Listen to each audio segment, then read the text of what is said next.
Olá,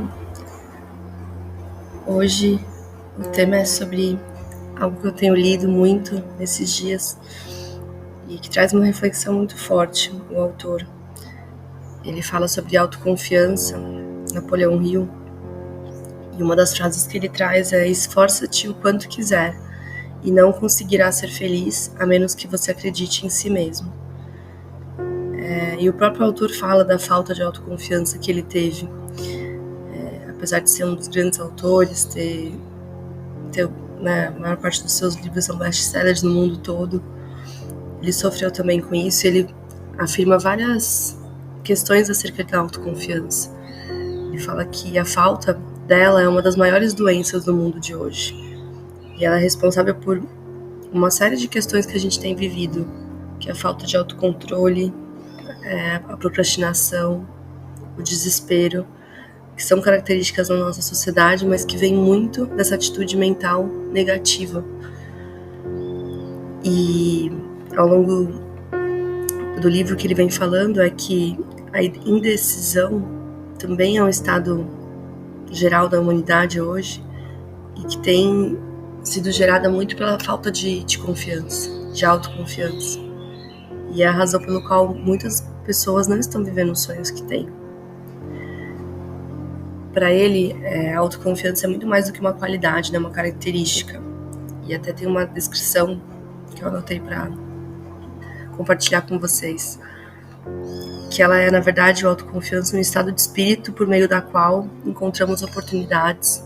Ela é uma atitude de eu posso fazer, que apoia uma iniciativa pessoal. Ela é um músculo que deve ser exercitado para ficar sempre forte. Ela é uma corda de aço, na qual o seu eu mais autêntico vibra.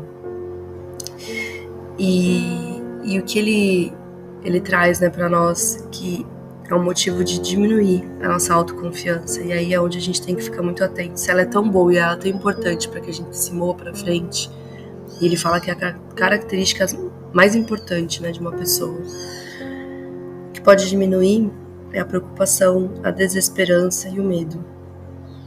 E entre os medos, ele cita o medo da crítica, o medo da avaliação externa e o medo da pobreza. Então, aqui é quase um diagnóstico do que pode nos gerar uma falta ou uma diminuição da nossa autoconfiança. E quando a gente não olha para o medo, não olha para a preocupação, a tendência é que ela aumente. E você vai conseguir ter uma vida mais confiante, uma vida com propósito, quando você desenvolver esse estado de espírito que supera o medo. Então, um exercício que o autor sugere, eu acho bem interessante, é você fazer um diário e colocar todos os dias 2 mudanças que você precisa fazer na sua vida hoje para se conectar mais profundamente com o seu objetivo principal. Para que você olhe para você e veja que se você fizer aquilo que você se propôs a fazer para alcançar o que você quer, não vai ter medo, não vai ter pensamentos negativos, não vai ter nada que possa impactar você. É você determinando essa vida e você fazendo aquilo que você se propôs. E ao final ele fala muito sobre uma questão que tem impedido as pessoas de desenvolverem essa autoconfiança também de forma completa e abundante, né? Qual que é a maior razão dos indivíduos falharem em terem uma vida abundante, em pensarem de forma abundante? E é uma coisa nova que ele traz, que é o complexo de inferioridade. Muitas pessoas sentem medo de outras pessoas, se sentem também menos valiosos, menos capazes, menos merecedores. E o que ele fala é que nenhuma crença é assim, mais longe da realidade do que essa, porque na verdade Deus criou todas as pessoas de forma igual. Nenhum ser humano é maior que o outro, né? A trajetória de uma pessoa também já foi comprovada, e isso ele tem estudos, porque ele foi um dos autores que mais entrevistou pessoas bem-sucedidas no mundo até hoje, né? Ele é famoso por isso, porque ele escreveu livros baseados nas histórias de grandes conquistas, de grandes pessoas, de grandes pessoas com grande influência no mundo. E o que ele determina claramente é que a trajetória de uma pessoa não é determinada pelas vantagens ou pelas desvantagens que ela nasceu. E também não tem a ver com um conjunto de habilidades, de conhecimento, de educação, de situação financeira. O que ele fala claramente de toda a pesquisa que ele fez com homens bem-sucedidos é que o sucesso ele pode ser alcançado por qualquer indivíduo, se essa pessoa for capaz de criar um ambiente que aumente o seu potencial.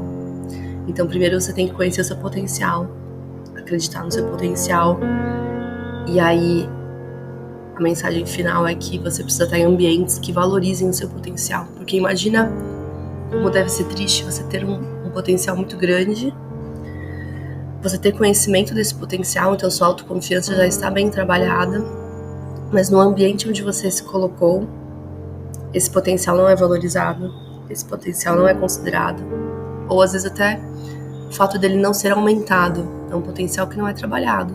Então você entra de um jeito, passam-se anos naquele ambiente e você continua igual. E eu achei muito interessante toda essa história, porque às vezes a gente desvaloriza o poder que tem acreditarmos em nós mesmos, lançarmos mensagens e palavras de o que eu faço é maravilhoso, eu sou grande no que eu faço, eu sei que eu faço bem o que eu faço.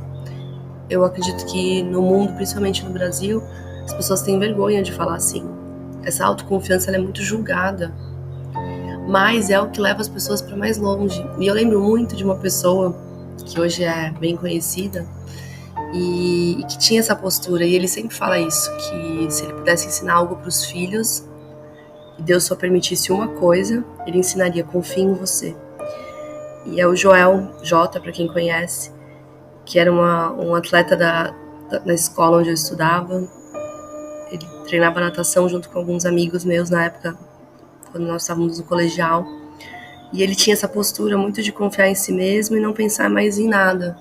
E tanto que ele era considerado muito até arrogante.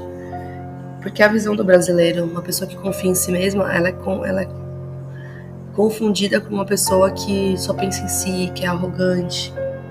Mas na verdade é exatamente isso que a gente acabou de falar. É autoconfiante, não procrastina, não deixa os sonhos para depois, porque a pessoa confia.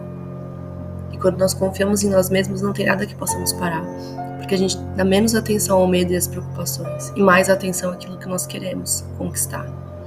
Então que hoje isso faça parte da nossa semana, que isso faça parte da nossa vida, alimentar nossa autoconfiança, declarar palavras que alimentem ela e estar atento a ambientes que elevem a nossa autoconfiança e não nos joguem para baixo.